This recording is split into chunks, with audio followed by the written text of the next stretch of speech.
जय गुरुजी। संगत जी, आप सुनने जा रहे हैं गुरुजी का हमेशा की तरह एक और अद्भुत चमत्कार। गुरुजी के शरीर से इतना बड़ा शेषनाग निकला। अश्विनी शर्मा, चंडीगढ़। संगत जी, गुरुजी हमेशा कहते थे सत्संग को पूरा सुनना चाहिए, तभी उसकी ब्लेसिंग्स मिलती है और उनकी किस्मत बदल जाती है अगर वो पूरा सत्संग सुन ले या सुना दे। क्योंकि सत्संग सुनने वाले और सत्संग सुनाने वाले दोनों का भला होता है और दोनों को मैं ब्लेसिंग्स देता हूँ। इसलिए बीच में मत जाइए और चैनल को सब्सक्राइब जरूर कर लीजिए ताकि आप आगे भी लेटेस्ट सत्संग सुन सके। तो आइए सुनते हैं उनका ये चमत्कारी अश्विनी शर्मा, चंडीगढ़ से। गुरुजी से मिलने के बाद मैंने नर्क से स्वर्ग तक की दिव्य यात्रा करी है।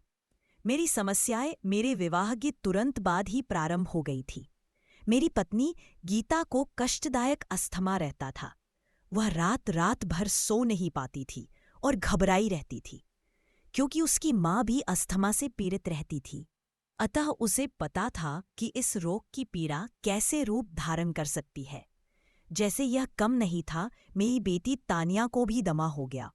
पूरा परिवार परेशान रहता था। उनकी औषधियों के लिए मैं बाजार के चक्कर काटता रहता था। उनका आहार बहुत ही संतुलित रहता था।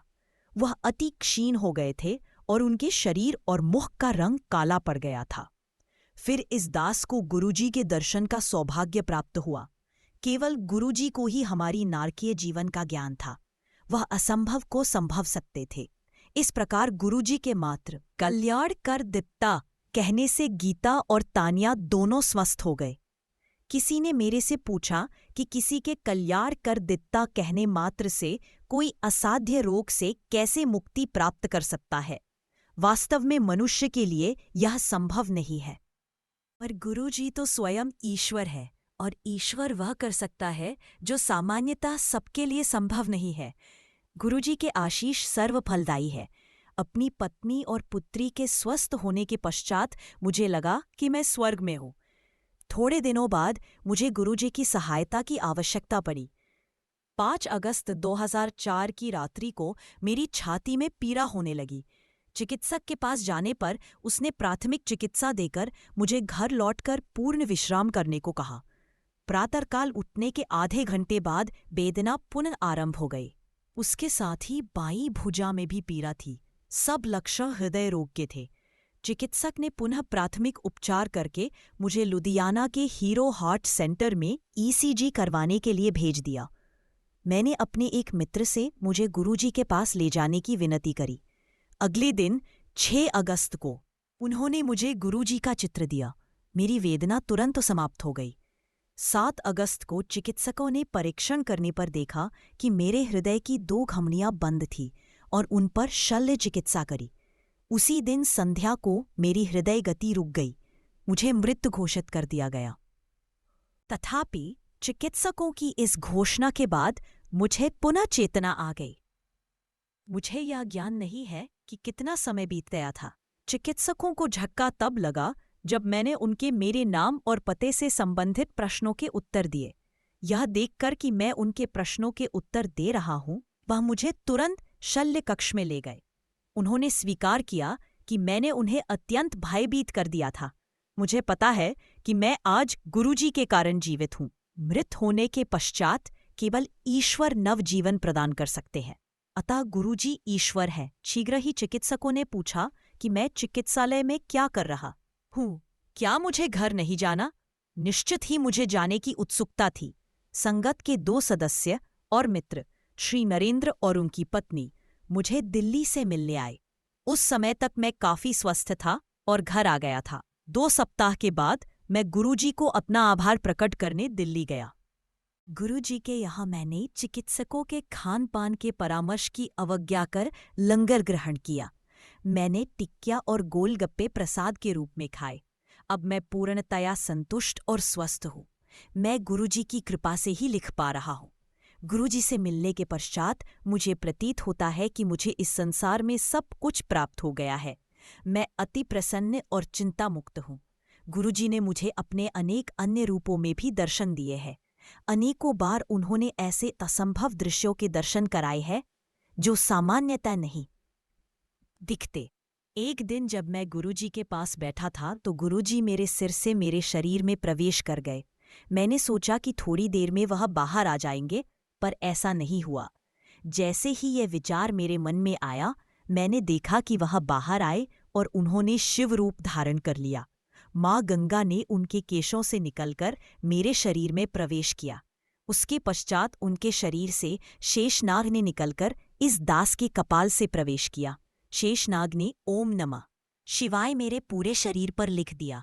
शेषनाग ने मेरे शरीर से स्टेंट भी निकालकर बाहर फेंक दिए। अब वह मेरे शरीर और हृदय की देखभाल करते हैं। गुरुजी ने मुझे बताया कि शेषनाग सदा मेरे शरीर में रहेंगे। फिर उन्होंने एक चाकू निकालकर मेरा त्रिनेत्र बनाया और वहां पर बैठ गए। मेरे पैर काटकर नए पैर लगाए जिन पर ओम नमः शिवाय अंकित था और कहा कि ये वहीं जाएंगे जहां पर सब ठीक रहेगा। फिर उन्होंने मेरे चक्षु निकालकर वहां पर मयूर पंख से ओम लिखा और कहा कि ये केवल अच्छा देखेंगे, बुरा नहीं। गुरुजी सदा मेरे साथ रहते हैं। हम अपने परिवार के सदस्यों और मित्रों को छोड़ सकते हैं, पर गुरुजी हमारे साथ रहते हैं। वह हमारी समस्त चिंताएं दूर कर हमें आनंद प्रदान करते हैं। गुरुजी इस जीवन में मेरे सब कुछ है, मेरे पिता, माता और मित्र। मैं उनके बिना नहीं रह सकता। मैं स्वयं अपने आप को, अपने बच्चों को उनके चरणों में समर्पित करता हूँ। मैंने जब भी चाहा है, गुरुजी ने मुझे शिवरूप में दर्शन दिए हैं और उनसे माँ गंगा ने मेरे सिर में प्रवेश किया है। एक बार गुरुजी ने शिवरूप में मेरे ऊपर त्रिशूल फेंका, जिसने मेरे शरीर को भेद कर उसके सब ओर एक त्रिकोण बना दिया। गुरुजी ने कहा कि वह सदा मेरे साथ रहेगा। कुछ अंतराल बाद गुरुजी ने मेरा हृदय निकालकर एक नया हृदय दिया और कहा कि अब कभी कोई समस्या नहीं होगी। पिछले वर्ष 17 मई 2006 को मुझे स्वप्न आया कि 2 यमदूत श्वेत वस्त्रों में मेरे पास आए। वह कह रहे थे कि मेरा समय समाप्त हो गया है और साथ चलने के लिए कहा। तुरंत गुरुजी प्रकट हुए और उन्होंने यमदूतों को कहा कि मैं उनके साथ नहीं जा रहा हूं। यमदूतों ने गुरुजी को कहा कि वह मुझे ले जाने आए हैं। गुरुजी ने उनको कहा कि यद्यपि मेरा समय समाप्त हो चुका है, मैं अभी पृथ्वीलोक पर और रहूंगा। उन्होंने उन्हें जानो को कहा और वह चले गए मेरे बिना। मैं उठा और समय देखा तो रात्रि के 1:45 बज रहे थे। मेरा हृदय पेंच की भांति कसा हुआ था।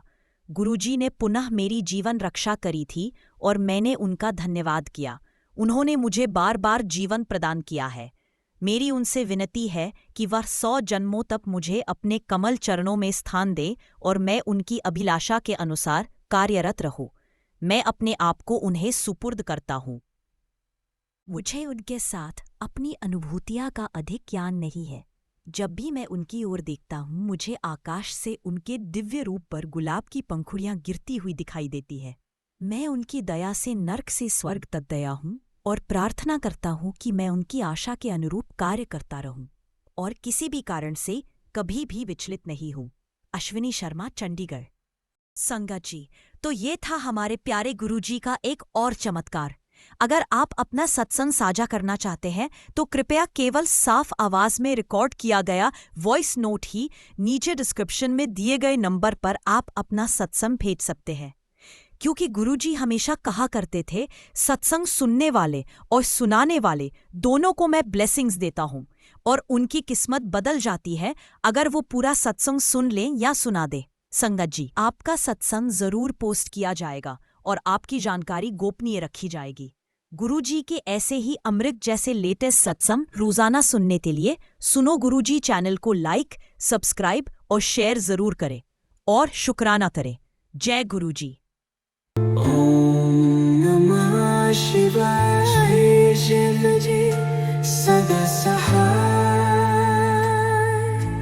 ओम नमः शिवाय। गुरुजी सदा सहाय।